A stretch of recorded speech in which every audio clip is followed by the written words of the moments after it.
we saw kind of the breakdown, the overall system diagram of the system that we're going to train and deploy for handwriting recognition. And we got all the way through talking about the model architecture and the code for the model architecture that we want to use for one piece of that system. And that piece is taking a single line of handwritten text and recognizing it. Okay. And so this is what I want to cover this time. So as you can see, there's a lot, but hopefully we'll be able to get through all of it. And so, the first thing is just, before we dive into new material, are there any questions about what we covered last time? Yes? Do you have any visual representations of different networks that were implemented in Lab 3? Yes, in the slides for Lab 3, there are some visual representations. I got a piece of this answered out there in the break, but in the time distributed portion of it, so it's getting, the image is getting cut on each window and then getting stacked. Is that right in a sense? But then that's getting passed through a convolutional layer. So what is involved? Yeah. So the question is we had this time distributed thing, and kind of how does that work? And so the way to think about it is, we started with this input image that's short and wide, right? So it's 28 pixels tall, and then it's many pixels wide. And then what we want to do from there is, we had this idea of sliding a convolutional net over many windows in that image. And so the first step was we extracted all of the possible windows from that image. And those each became a 28 by 28 kind of sub-image. And then we ran the convnet on each of those extracted windows. And the way that we ran the convnet on each of those extracted windows is we used this feature in Keras called time distributed. And all that time distributed does is it applies the exact same network to every image in some sequence.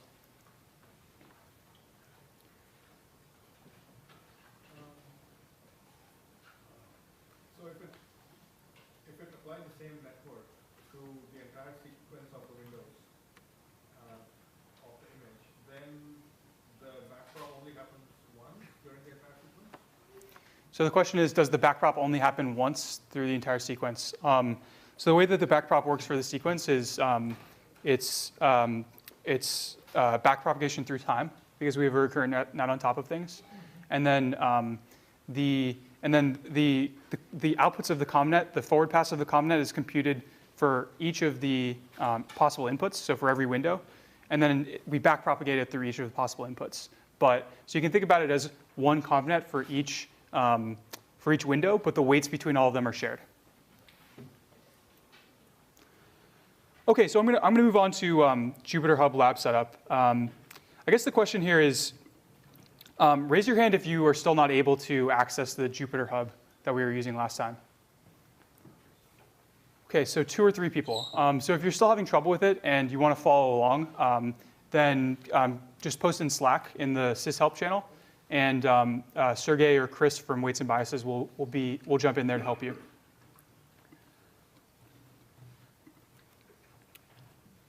All right, so the next thing I want to do is, we've talked about the model that we want to use for recognizing lines, but we haven't really talked about the data set yet. So I want to go through that. And so the place to find this is, if you change to the Lab 3 solution directory, and then you look in notebooks, then there's another notebook in here called Look at EMNIS Lines. And EMNIS Lines is the main data set that we're going to work with for training our line model. And so let's look through this together. So all we're doing here is, again, we're creating this dataset class, which you could think of as a black box, and we're calling this loader generate data method. And what that's doing is it's actually going and downloading the data from the cloud. And let's look at the shape of the data. So we have this attribute called max length, and what this corresponds to is the maximum length of the labels in the data set. And so, the way that we're doing this here for convenience of being able to put everything into one matrix is any sentence that has a shorter length than this max length, we're going to pad with some blank character, so that all of the sequences of characters in our data set have the same length. And so if you look at the shape of this data, there's 10,000 training examples, and each of them are 28 pixels tall, and then many pixels wide, so 952 pixels wide. And the labels, there are also 10,000 of them, and there's another dimension here of 34, which corresponds to the max length. And then the last dimension is 80, which corresponds to the 80 classes from EMNIST. And so the thing I haven't told you yet is like where this data set actually comes from. And so oftentimes what we try to do for problems like this, where maybe it's actually hard to go collect a big labeled data set of handwriting, is we can start with a synthetic data set. And so this EMNIST lines data set is actually a synthetic data set composed of EMNIST characters. And the way it's created is we have a corpus of sentences called the Brown corpus. And for every example in our data set, we sample a sentence from this corpus. And then for each character in that sentence, we sample an EMNIST character. So maybe the first character in the sentence, maybe the first word is the, and the first character is T. And so we would first sample a T from EMNIST. And then we place those characters side by side with some random overlap. And so if we look at it, this is what that data looks like. It's kind of like a bunch of EMNIST characters that are placed next to each other and squeezed together. And this is the synthetic data set that we're going to train on. Any questions about this data set? Yeah? Would there be a problem if the style isn't consistent throughout one sentence, right? Because the sentence is often written by one person. Mm-hmm. Yeah, so the question is there a problem if the style is not consistent throughout one sentence? I think for training, there's probably no problem because this model can learn to recognize any of these characters, and it shouldn't really depend on what style they're written in. And for example, like we're able to read these sentences, and maybe they're a little bit harder to parse because the style changes throughout them, but it's still very possible for us to do it. So in principle, it should be possible for the computer to do it as well. In practice, you might run into some issues if your testing data doesn't really look like this. Yeah? 34 is the length of the line? So 34 is the maximum length of the sentence in characters. And then the line, so if you think about the line as the image, then the shape of that for each of these lines is 28 pixels tall by 952 pixels wide. Yeah. What is the 80 on the label? And so the 80 is the number of classes in EMNIST. And so the way to think about the label is for each training example, so for each of these 10,000, there's 34 characters from one of 80 classes. The 80 classes are sentences or characters? So the 80 classes are the original EMNIST characters. So it's this mapping here.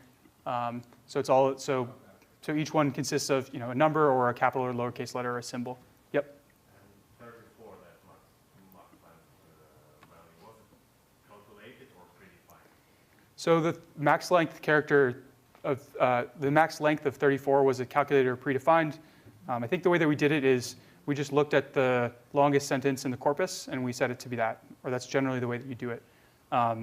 Yeah, you can also, you could also imagine for, since we're using a simplified version of the problem, you could just pick some arbitrary max length and throw away any data that's longer than that. That would also be a reasonable approach when you're starting out.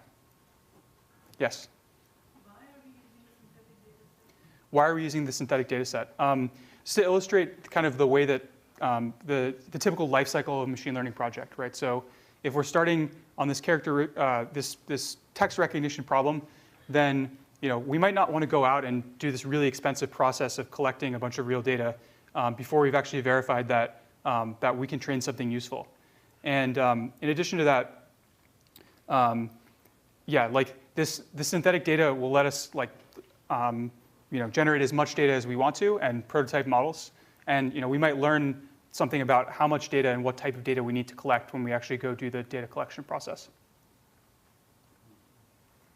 In this case, will cursor be an issue? Yeah, so in this case, will cursive be an issue? I don't think there's any cursive in the training set. So yes, it would be an issue. But again, this is sort of a prototype of the ultimate problem that we want to solve on a more comprehensive data set. So in this case, I guess the assumption is that since we are creating a synthetic data set and it's 34 wide,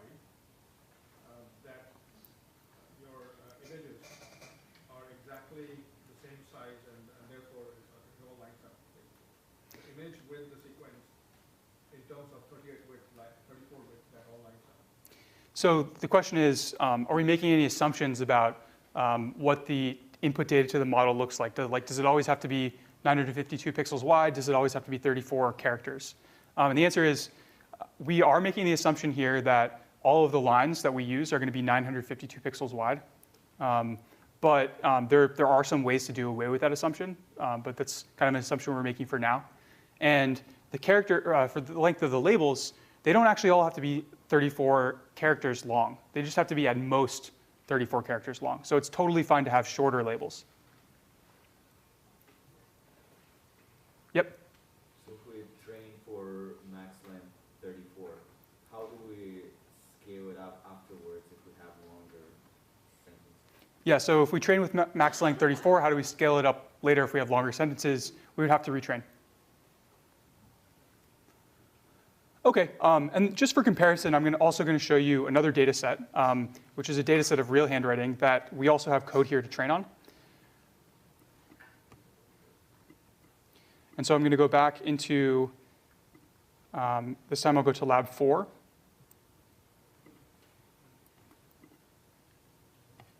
Actually, sorry, I think it's in lab 5 where we have this. Yeah, so there's another data set called IM lines. And this is a real handwriting data set. And so just to give you a sense of what these look like, overall the data looks pretty similar. There's 7,000 training examples and about 2,000 test examples.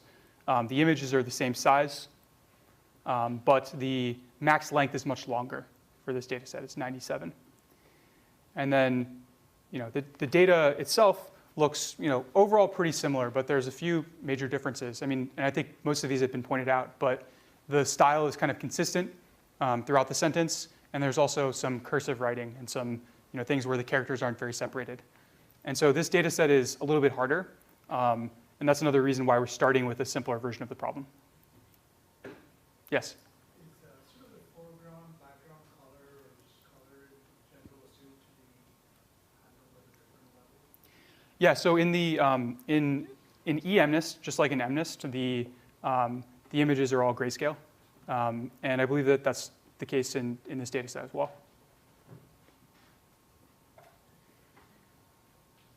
Yeah.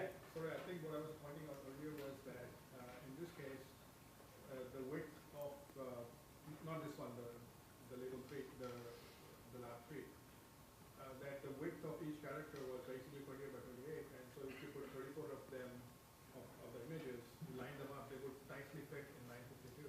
But that's not true with real sentences because someone's characters may be more compressed than somebody else's. So that experience, the model will miss out. So the question is, are the characters evenly spaced in the synthetic data set? So they're not. And the way we create the synthetic data set is we sample characters, but then we also sample some random overlap between the characters. And so there are some effects of like handwriting that we won't see here. Like, for example, you see this example, this person's handwriting kind of slants upward. So there's sort of correlated offsets between the subsequent characters. And that's not the kind of thing that we would see in the data set that we created. But the spacing is not uniform.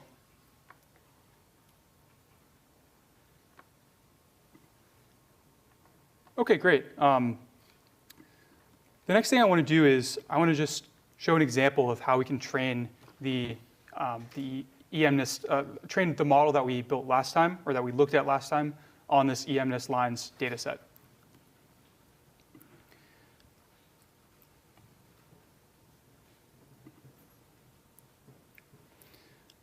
And so the code for it is here, if you're following along in the README for Lab 3. And so the way we run it is we essentially run a very similar training command to what we ran before.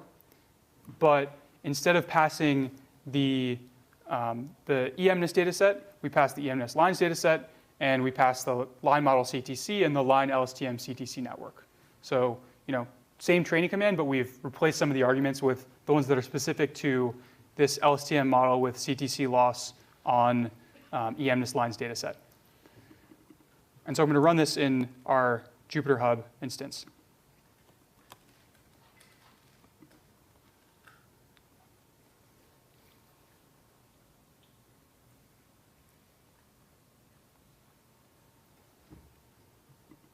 Oops, I think I need to be in the lab folder, actually.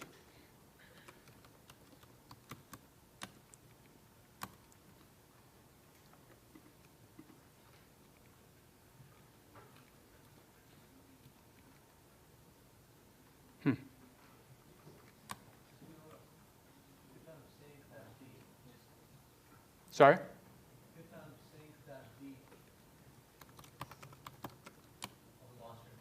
Oh yeah, I guess that's interesting. All right, so this will take a minute or two. In the meantime, I'm going to talk about we'll come back to this, but in the meantime, I want to talk a little bit about weights and biases. So you all set up a weights and biases account when you first signed up for the Jupyter Hub the Jupyter Lab instance. And so now I want to talk a little bit about what we typically use weights and biases for. So weights and biases is an experiment management tool primarily, and the reason why that's really useful is because typically when you run machine learning experiments, they print out some statistics like the loss, maybe the accuracy, and then they have some hyperparameters. And usually the way that this works, if you're not careful, is you run those things and you keep track of those hyperparameters and those statistics. And then 2 weeks later, it's like impossible to remember what exactly the experiment that you ran was, and it's even harder to know what's the best set of hyperparameters that you've used on this particular task. And so it's really important to have some place where you can just log, where you can store all of your logs to, and kind of easily compare and go back and look at old runs. So that's the thing that weights and biases is going to be useful for. All right, so we've synced our environment. And let's try running again, see if things work.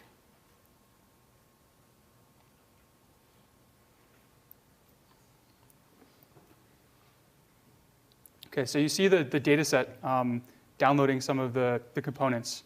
And so the first thing is, the thing at the bottom here is the brown corpus that I mentioned. So this is actually the sentences that we're using. And so it's downloading that, and it's using it to create a synthetic data set.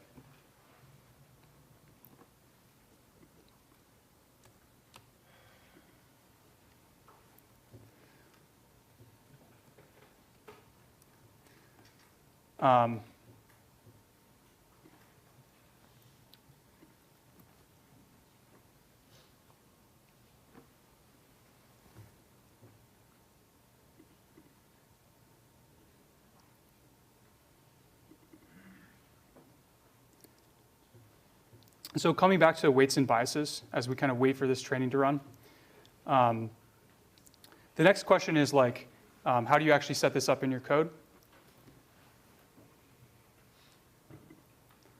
And so I'm gonna just poke into our training code here.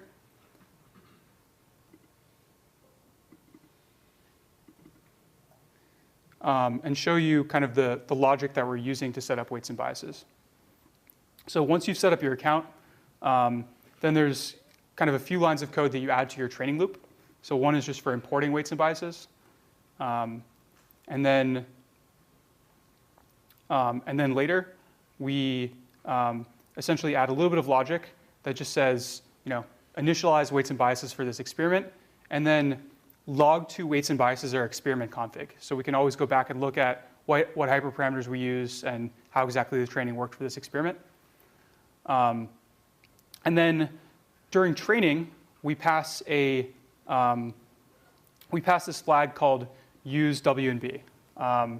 And what this flag does, if you look in the code for training the model, is it creates a callback called a W&B callback, and then it adds that as a callback to Keras.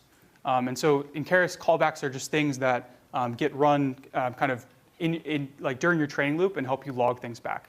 And so the W&B callback, all it does is it takes everything that you're logging normally in Keras, And then in addition to logging it to your console, it also saves it to this cloud platform. So that's all the setup that you really need to do. And then you're basically automatically logging everything to the cloud. And so if we look at our training here, it's eventually, once it downloaded the data set, it appears the training is working correctly.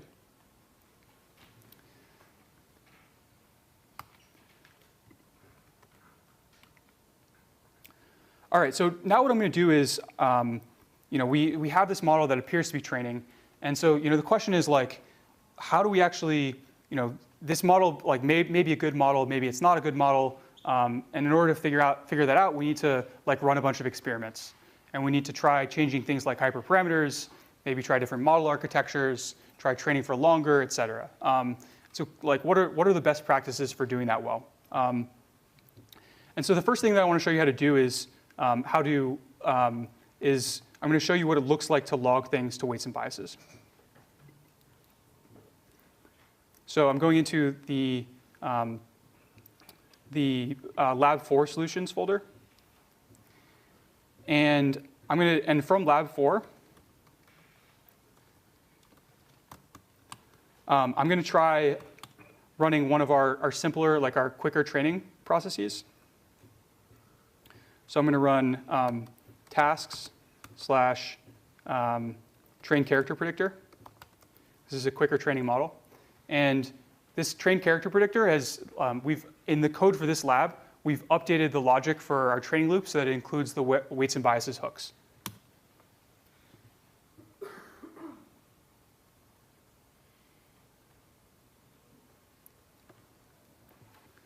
And so you'll see something different happening here, which is you get some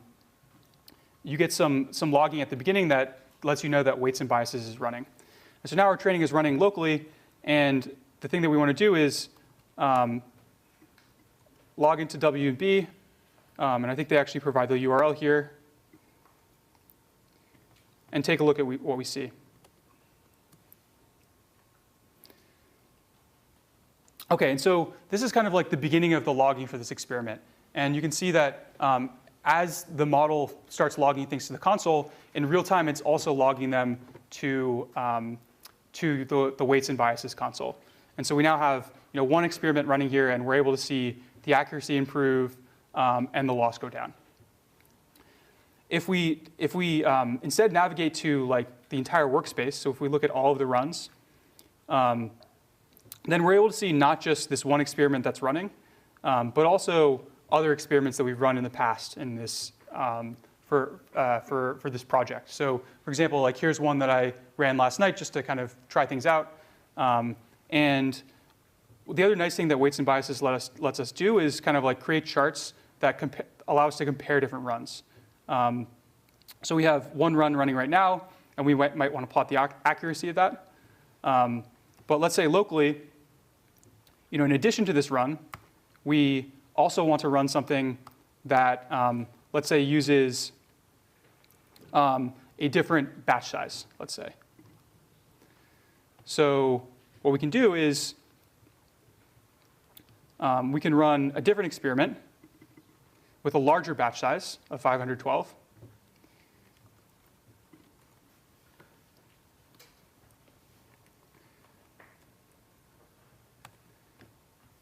And then what we're going to do is we're going to go back in weights and biases and kind of make sure that we can compare both of those experiments there.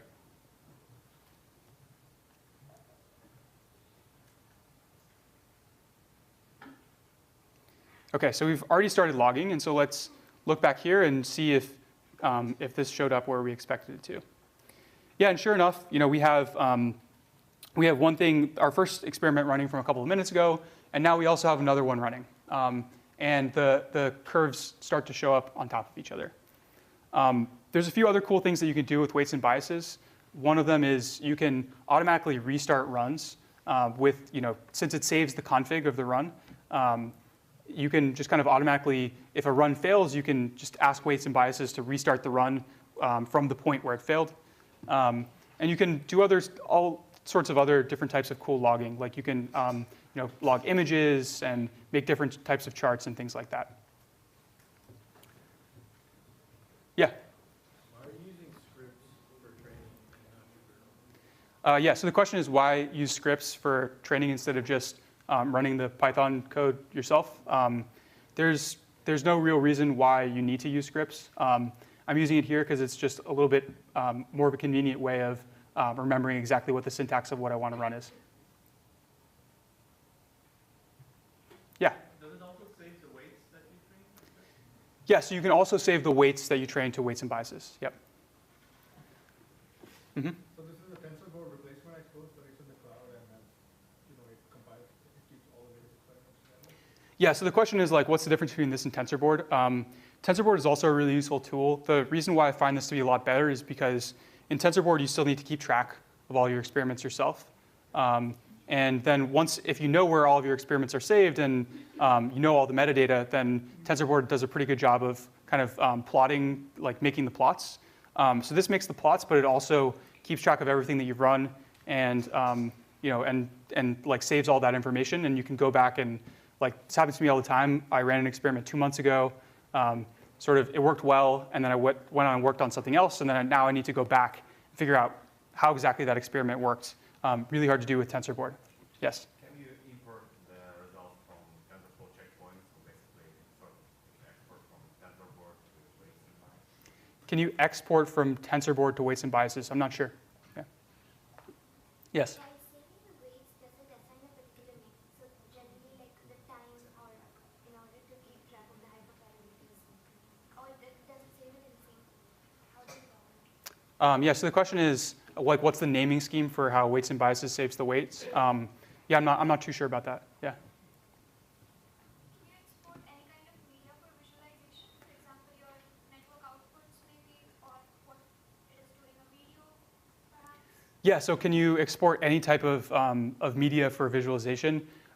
I think it probably goes too far to say anything, but there's a lot of stuff. Here's some example, like here's basically the options they give you.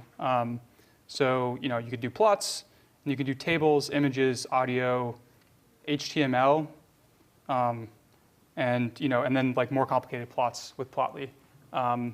Yeah, and I think probably if there's like if you have another use case that's not supported here, I think they're like regularly implementing new things as well.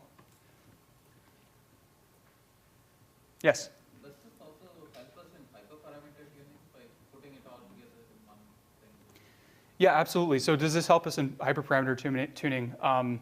Yes, so in a couple of ways. So one is just this is a really useful way for comparing runs. So if you ran, like let's say you ran 18 runs with 18 different hyperparameters, then this is kind of a nice way of plotting them all in the same chart and seeing which one looks the best.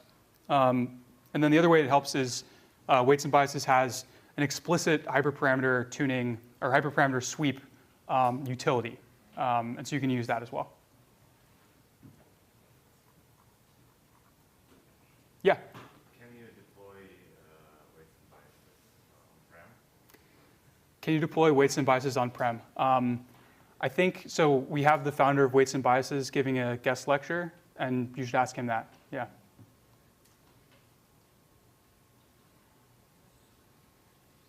Yeah. So just before we were discussing some of the alternatives to do for experimentation tracking, and W&B is one of those. Is there like one that you would recommend that's coming out, standing out popular in works, cross frameworks, whether we are experimenting with Python or Chinese, and like is an independent open source project?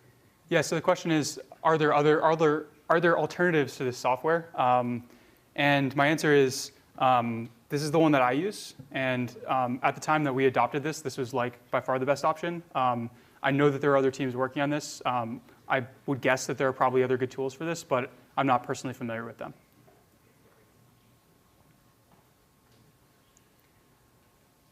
Okay, great. Yeah, the next step here is like to get your hands dirty and like actually try to train some models yourself. Is everyone ready for that? Cool.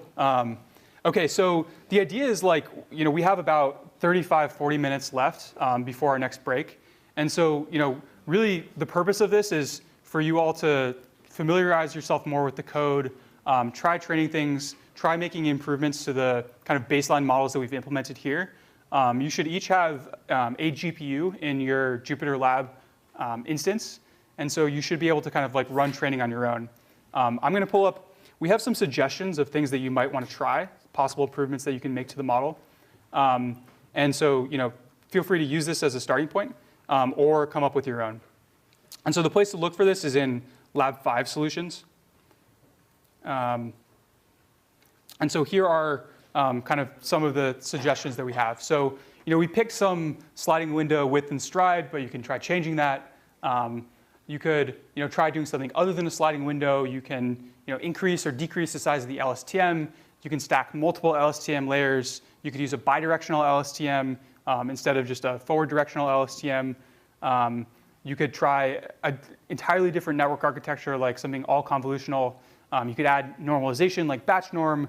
You could tune the hyperparameters. You could play around with the learning rate and the batch size. And we encourage you to come up with your own. Great, yeah, so that's kind of like your starting point, and Sergey and I will walk around and just try to answer any questions that you might have as you work through things. And feel free to kind of talk with your neighbors and share notes and stuff like that as well. Yeah, question? Can't hear you. So work from Lab 5, yeah.